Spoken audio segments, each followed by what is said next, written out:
1925 میں قائم ہونے والے مدرسے سے جامعہ بننے تک کا کامیاب سفر طے کرنے والی اسلامیہ یونیورسٹی بہاولپور ایشیا کی درجہ اول کی 500 یونیورسٹیوں میں شامل ہے۔ 42,000 سے زائد طلباء، 1800 اساتذہ، 123 شعبہ جات اولڈ کیمپس کے ساتھ ساتھ نیو کیمپس اور شہر کے نواح میں قائم دیگر سب کیمپسز میں پھیلے ہوئے ہیں۔ اس کے علاوہ شعبہ قانون، انتظامی دفاتر اور ہاسٹلز مرکزی عباسیہ کیمپس میں قائم ہیں۔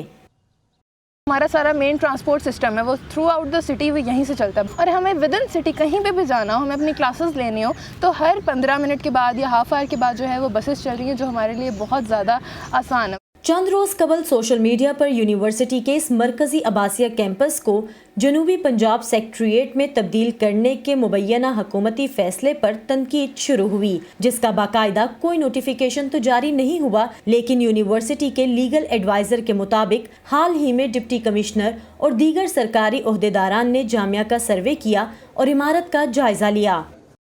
ہمارے وائس چانسلر نے انہیں کرٹسی کے اندر جو لاہور سے لوگ آتے تھے گیسٹ ہاؤس میں رہنے کے لیے جگہ دی کہ آپ ساؤتھ پنجاب کے لیے کام کریں، وہ ہمارے ہی سر ہو گئے۔ انہوں نے کہا آپ ہمیں یہ کیمپس دے دیں، ہم یہاں بنا لیں۔ 2 سال سے ہمارے گیسٹ ہاؤس کے روم بھی وہ استعمال کر رہے ہیں، چھوڑ بھی نہیں رہے اور رینٹ بھی نہیں دے رہے۔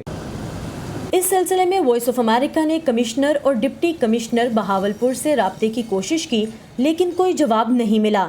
جامعہ اسلامیہ بہاولپور کی سینڈیکیٹ رکن اور بہاولپور میں تحریک انصاف کی ڈپٹی انفارمیشن سیکرٹری سمیرہ ملک کا کہنا ہے کہ 2019 میں جنوبی پنجاب سیکٹریٹ بنانے کے سرکاری اعلان کے بعد یہ بہترین دستیاب آپشنز میں شامل ضرور تھا، لیکن یہ حتمی فیصلہ نہیں تھا۔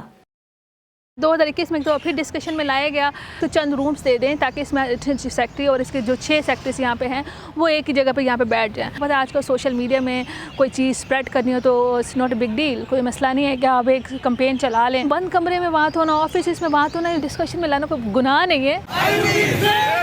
اس معاملے پر طالب علم مختلف پلیٹ فارمز پر اپنا احتجاج بھی ریکارڈ کروا چکے ہیں۔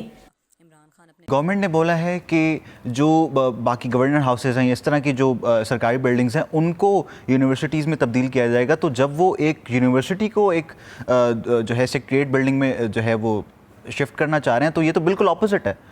اس پہ تو پھر وہی بات کی جائے کہ جی یو ٹرن لے لیا، تو وہ اپنے ہی بیان کے، اپنے ہی ویژن کے خلاف جا رہے ہیں۔ یہ صرف اسٹوڈنٹس کو نہیں بلکہ جو ہمارے سٹیزنز ہیں ان کے لیے بھی یہ چیز تھی کہ ہماری عباسیہ کیمپس ہماری ایک طرح سے مادری علمی ہے، آپ ماؤں کو تو گھر سے نہیں نکالتے ہوتے نا۔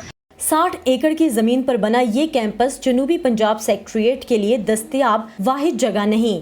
ہم ساؤتھ پنجاب کے سیکٹریٹ کے مخالف نہیں ہیں، ہم یہ چاہتے ہیں کہ اس کے علاوہ آپ کو 30 ایکڑ لینڈ الاٹ ہو چکی ہے، کمشنر ہاؤس بھی کافی بڑا ہے، ڈپٹی کمشنر ہاؤس بھی کافی بڑا ہے۔ قانون کی نگاہ میں اگر دیکھیں تو یہ نوٹیفیکیشن کر ہی نہیں سکتے، یونیورسٹی کی پراپرٹی کو ایکوائر نہیں کیا جا سکتا۔ طالب علموں، اساتذہ اور والدین کے احتجاج کے بعد حکومت کی جانب سے اس معاملے پر فی الحال خاموشی اختیار کی گئی ہے، لیکن جامعہ انتظامیہ کا کہنا ہے کہ وہ ہر طرح کی قانونی چارہ جوئی کے لیے تیار ہیں۔ Saman Khan, voice of America, Bahawalpur.